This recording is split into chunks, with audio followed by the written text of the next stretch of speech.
Start. Konti lang po.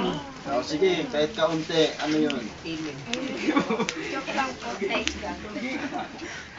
Wala na ako na Mabasa lahat po. Nagawa ka pa ng bangka. Sige. Ito sinawa. O, sige. Start. Mabasa lahat. Dito kami. Doon nga, harap po. O, sige, sige na, sige na. Sige na, Isel.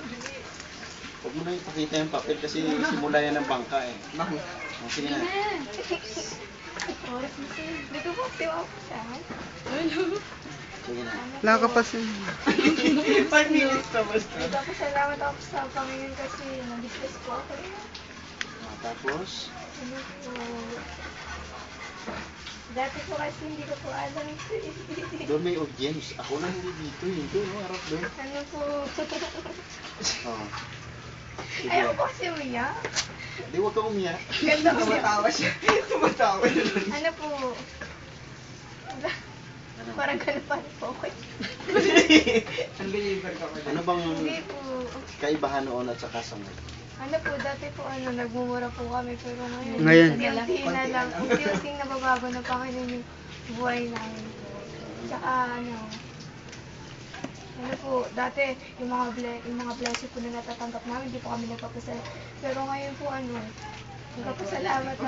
nagpapasalamat na po kami sa Panginoon kasi kahit wala po kami, nandyan po siya para ingatan po kami.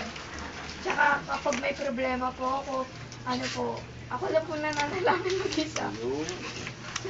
Kaya, Kung marunong ka naman Saka manalangin. salamat ka na sa mga kapatid. Marunong ka naman manalangin. Opo. Dati hindi. Hindi po kasi, kahit ano pong problema, lang po, tumatawa lang po ako, hindi po ako nananalangin. So ikaw ba'y masaya dahil ikaw ay naglilingkod sa Panginoon? Siyempre po. Pag may gawain na doon ikaw, masaya ka ba noon? Opo. Masaya ka ba kahit pinapagalitan ka? Opo. Pagalitan nyo. Okay na po sa akin kahit pagalitan po lang po ako. Kasi, napapakita po nila na mahal nila ako. Kasi, Yun. kung hindi po nila papagalitan, siyempre, ibig sabihin, hindi ka nila mahal. Kasi, kaya ka nila pinapagalitan kasi mahal ka ng taong pinapagalitan. Kasi ayaw nilang yung buhay mo, mapariwala. Maging, Doon nakahanda ka na mamaya pagalitan ka. Opo, kahit ngayon. So, blessing itong batang ito. So, anong maibigay mo ng encouragement sa mga kapatiran mo sa paglilingkod? Magpatuloy lang po sila sa gawain po.